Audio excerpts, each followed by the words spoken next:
Welcome to the only daily podcast focusing on compliance news of the day. Each morning, start your day with a cup of coffee and Tom Fox, the voice of compliance, to hear about 4 of the top compliance, corruption, or leadership stories you will need to start your day. The Daily Compliance News is a production of the Compliance Podcast Network. First, a word from our sponsor.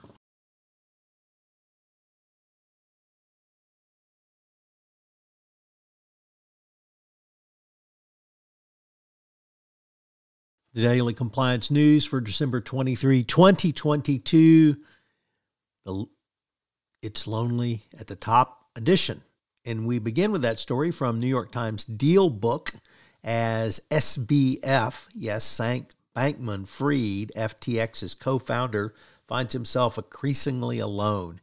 Decisions by 2 senior associates to plead guilty and cooperate with the government certainly raised the legal heat on the fallen crypto magnate.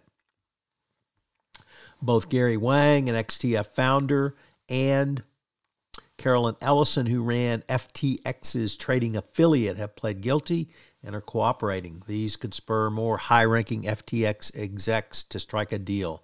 That leaves SBF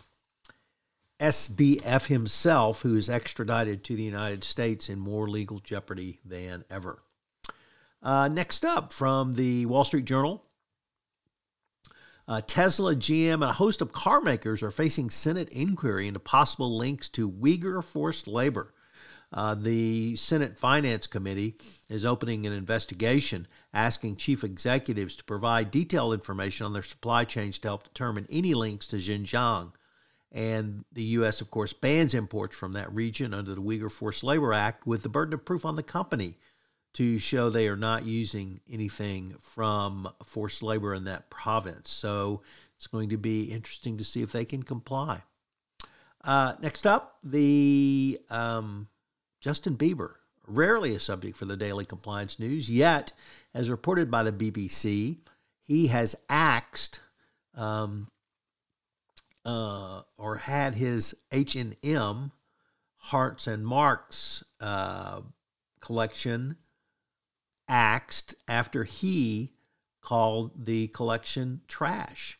It was T-shirts, jumpers, that's sweaters for you non-Englishmen, tote bags, and phone accessories. So if you're going to hire somebody on and use their name, you better get their approval before you put it out to the public.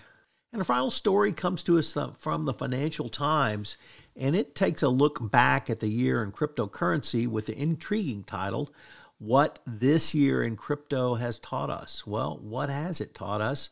First, the whole ecosystem was propped up by leverage. I don't think it was too great an understanding or insight to say that it's more than people realize, but it wasn't very hard to figure out if you looked there. Second, the idea that crypto is decentralized was laid to rest at the same time. So a couple of important lessons in the crypto world, and I hope that you will stay safe if you are in a part of the United States that's having frigid temperatures. The Daily Compliance News is a production of the Compliance Podcast Network and a proud member of C-Suite Radio. Thanks so much for listening. I hope you'll join me again tomorrow.